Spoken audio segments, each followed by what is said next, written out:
السلام علیکم۔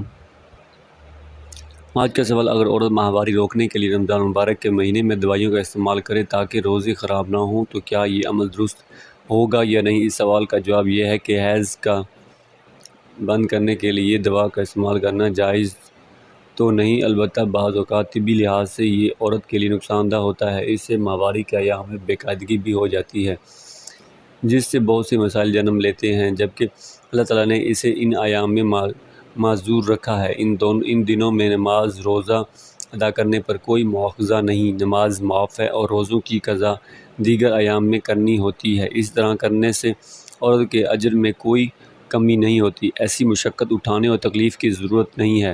عورت کو چاہیے کہ رمضان میں مخصوص ایام کے دوران روزے چھوڑ دے اور باقی کے دنوں میں ان روزوں کی قضا کر لے۔ البتہ اگر کسی عورت نے حیض آنے سے پہلے دوائی کھائی جس سے حیض کا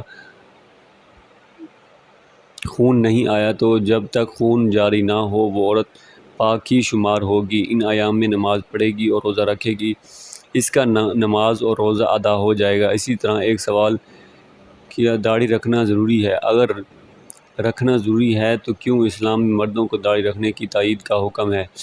یہ کئی وجوہات سے ضروری ہے۔ آپ صلی اللہ علیہ وسلم نے داڑھی رکھنے کو ان اعمال میں شمار کیا ہے جو تمام انبیاء کرام کی سنت ہیں۔ پس جس چیز کی پابندی حضرت آدم سے لے کر حضرت محمد مصطفیٰ صلی اللہ علیہ وسلم تک خدا کی سارے نبیوں کی ہو، ایک مسلمان کے لیے اس کی پیروی درجہ ضروری ہو سکتی ہے، وہ آپ خود اندازہ کر سکتے ہیں۔ دوسری بات، آپ صلی اللہ علیہ وسلم نے داڑھی بڑھانے اور لبیں تراشنے کو فطرت فرمایا، جس سے معلوم ہوتا ہے کہ داڑھی تراشنا خلاف فطرت عمل ہے۔